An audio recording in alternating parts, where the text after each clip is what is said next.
رکو میں تھا کہ موسیٰ علیہ الصلوۃ والسلام نے 8 یا 10 سال بکریاں چرانے کا ایگریمنٹ کیا.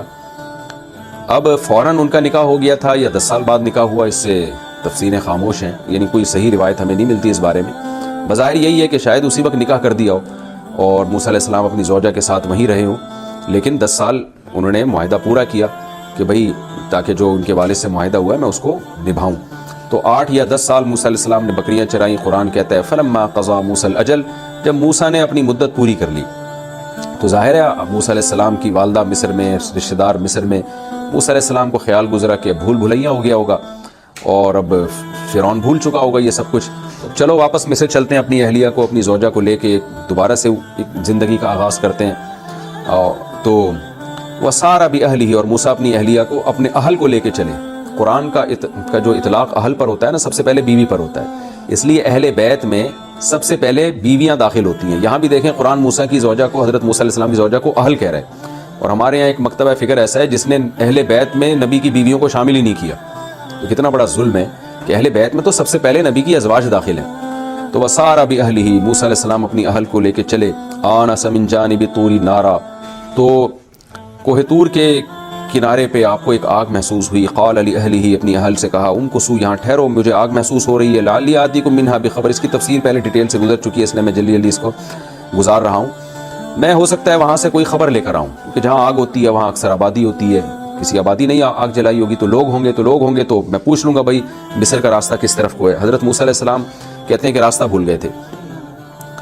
او جذبۃ من النار، ورنہ کم سے کم اتنا ہوگا کہ میں کسی لکڑی پہ آگ جلا کے لے آؤں گا. تو ہم یہ آگ جلائیں گے، اور اس سردی میں، سردیوں کا موسم تھا اور مصر کی سردی بھی بڑی مشہور ہے، تو ہم یہاں آگ جلا کے کیا ہوگا، لعلکم تصطلون، تاکہ تم کچھ اس سے گرمی جو ہے وہ تمہیں مل جائے.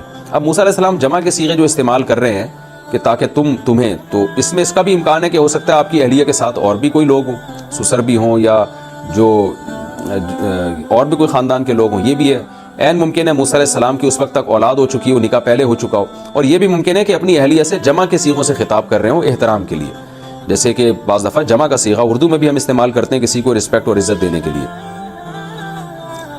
فلما اتاہا، جب موسیٰ علیہ السلام اس آگ کے پاس آئے. نودی من شاطئ الوادی الایمن، تو دائیں طرف جو وادی تھی اس کے کنارے سے ندا آئی، ایک پکار آئی. فی البقعۃ المبارکہ، جو وادی ایک مبارک جگہ پہ تھی. ظاہر ہے جہاں اللہ کا جلوہ ظاہر ہوا وہ کتنی مبارک جگہ ہوگی. من الشجرۃ، درخت کی طرف سے آواز آئی. ان یا موسیٰ، کہ اے موسیٰ، انی انا اللہ رب العالمین، بے شک میں اللہ ہوں جو تمام جہانوں کا پالنے والا ہوں. وان القی عصاک، اور اے موسیٰ اپنی لاٹھی کو ڈال دے. فلما رآہا تہتز، جب موسیٰ نے دیکھا کہ وہ ہل رہی ہے. کأنہا جان، گویا کہ وہ باریک سانپ، یعنی پھرتی میں باریک سانپ جیسی تھی، ویسے تو اژدہا تھا. واللہ مدبرن، حضرت موسیٰ علیہ السلام نے پیٹھ پھیری. ولم یعقب، اور پیچھے مڑ کے بھی نہیں دیکھا، یعنی پیٹھ پھیر کے، واللہ کا مطلب یہاں پر یہ ہے کہ پیٹھ پھیر کے فرار ہوئے. ولم یعقب، اور پیچھے نہ مڑے.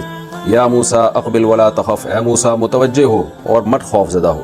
اس پر میں کئی دفعہ بتا چکا ہوں بھئی یہ بھی فطری چیز ہے کہ جب انسان سانپ کو دیکھتا ہے تو ڈرتا ہے اور بھاگتا بھی ہے. تو موسیٰ علیہ السلام کو بھی سانپ دیکھ کے خوف پیدا ہوا، ایک طبعی چیز ہے، اگرچہ اللہ نے ہی اس سانپ کو بنایا تھا. انک من الآمنین، اے موسیٰ تو خوف نہ کر، تو امن والوں میں سے ہے، تو بے خوف ہے. یعنی امن کا مطلب تو اس وقت گویا میری کسٹڈی میں ہے، تجھے کچھ نہیں ہوگا. غسلو کی ادا کا فی جیبی کا، اپنے ہاتھ کو گریبان میں ڈال، جو سفید ہو کے نکلے گا بغیر کسی بیماری کے. وضمم الیک جناحک من الرہب، اور اپنے ہاتھ کو خوف سے دوبارہ اپنے جسم سے ملا، اور اپنے ہاتھ کو ملا اپنے آپ سے، یعنی مطلب دوبارہ جب ایک دفعہ آپ نے ہاتھ نکالا نا اور روشن ہو گیا، تو خوف اگر پیدا ہو رہا ہے، جیسے سانپ دیکھ کے خوف پیدا ہوا تھا اور آپ فوراً فرار ہو گئے تھے وہاں سے اور پیچھے مڑ کے بھی نہیں دیکھ رہے تھے، تو اللہ تعالیٰ نے پہلے سے انتظام کر دیا کہ اس دفعہ ڈرے نہیں آپ نے پہلے تو اللہ نے یہ نہیں کہا نا کہ یہ لاٹھی سانپ بنے گی، آپ فوراً پکڑیں گے تو دوبارہ لاٹھی بن جائے گی. تو موسیٰ علیہ السلام خوف زدہ ہو گئے، کہ اس لیے اللہ نے فرمایا کہ سورہ طٰہٰ میں آتا ہے کہ آپ اس کو پکڑیں دوبارہ لاٹھی بن جائے گی، خوف زدہ نہ ہو. تو یہاں اللہ نے پہلے ہی بتا دیا موسیٰ علیہ السلام کو کہ خوف زدہ ہونے کی ضرورت نہیں ہے.